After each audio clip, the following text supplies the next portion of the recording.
साधु और चूहा। महिलरोपियम नामक एक दक्षिणी शहर के पास भगवान शिव का एक मंदिर था। वहाँ एक पवित्र ऋषि रहते थे और मंदिर की देखभाल करते थे। वे भिक्षा के लिए शहर में हर रोज़ जाते थे और भोजन के लिए शाम को वापस आते थे। वे अपनी आवश्यकता से अधिक एकत्र कर लेते थे और बाकी का बर्तन में डालकर गरीब मजदूरों में बांट देते थे, जो बदले में मंदिर की सफाई करते थे और उसे सजावट का काम किया करते थे। उसी आश्रम में एक चूहा भी अपने बिल में रहता था और हर रोज़ कटोरे में से कुछ न कुछ भोजन चुरा लेता था। जब साधु को एहसास हुआ कि एक चूहा भोजन चोरी करता है तो उन्होंने इसे रोकने के लिए सभी तरह की कोशिशें की। उन्होंने कटोरे को काफ़ी ऊंचाई पर रखा ताकि चूहा वहां तक ना पहुंच सके और कुछ यहाँ तक कि एक छड़ी के साथ चूहे को मार भगाने की कोशिश की, लेकिन चूहा किसी भी तरह कटोरे तक पहुंचने का रास्ता ढूंढ लेता और कुछ भोजन चुरा लेता। एक दिन एक भिक्षुक मंदिर की यात्रा करने के लिए आए थे, लेकिन साधु का ध्यान तो चूहे को डंडे से मारने में था और वे भिक्षुक से मिल भी नहीं पाए।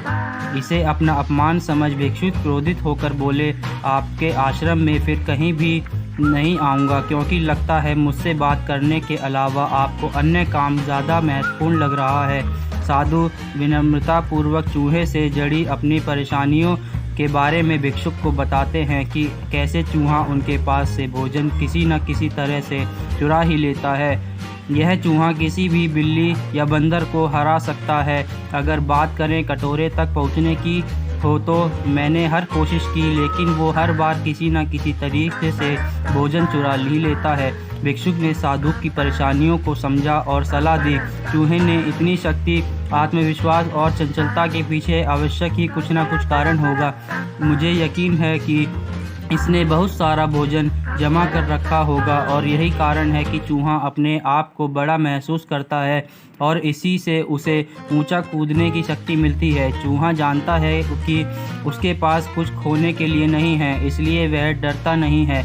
इस प्रकार साधु और भिक्षुक निष्कर्ष निकालते हैं कि अगर वे चूहे के बिल तक पहुंचने में सफल होते हैं तो वे चूहे के भोजन के भंडार तक पहुंचने में सक्षम हो जाएंगे।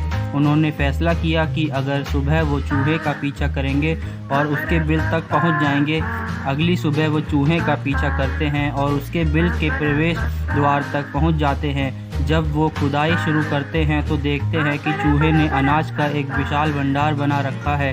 फौरन ही साधु को सारा चुराया गया भोजन एकत्र करके मंदिर में लीवा ले जाते हैं। वापस आने पर अपना सारा अनाज गायब देख चूहा बहुत दुखी हुआ और उसे इस बात से गहरा झटका लगा और उसने सारा आत्मविश्वास खो दिया।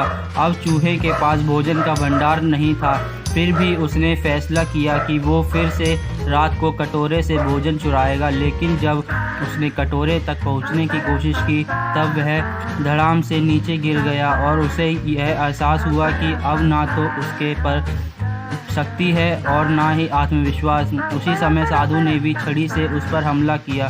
किसी तरह चूहे ने अपनी जान बचाई और भागने में कामयाब रहा और फिर वापस मंदिर कभी नहीं आया।